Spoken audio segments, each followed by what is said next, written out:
Hello guys, আমি লেখাও আমার বোন তুলির জীবনের ফার্স্ট ট্রিপ দার্জিলিংয়ের কিছু মোমেন্ট তোমাদের সঙ্গে শেয়ার করলাম। তো শিয়ালদা স্টেশন থেকে আমাদের রাত 10টা 15 দার্জিলিং মেল ছিল। আমরা যেহেতু ডিনার করেই বেরিয়েছিলাম, তো আমরা রাতে ট্রেনে আর কিছু খাইনি। সকালে চা স্ন্যাক্স খেতে খেতেই আমাদের ট্রেন জলপাইগুড়ি স্টেশনে পৌঁছে যায় 8:30 নাগাদ।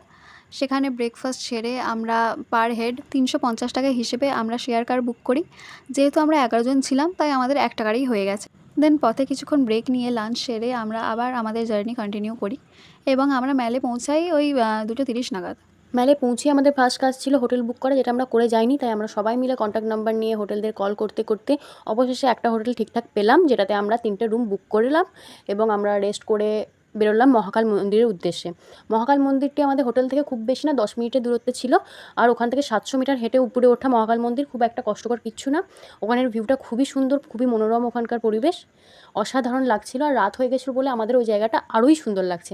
তারপর আমরা নেমে এসে মহাকাল মার্কেটের দিকে রওনা হই এবং সেখানে কেনাকাটা কিছুই করিনি, সব কিছু দেখে শুনে তারপর আমরা খাওয়া দাওয়া করে হোটেলে ফিরে আসি এবং রাতের ডিনারটা আমরা হোটেল থেকেই করি। ভিডিওটা ভালো লেগে থাকলে লাইক করো, চ্যানেলটা সাবস্ক্রাইব করো আর পরবর্তী ভিডিওগুলো মিস করো না। Bye bye.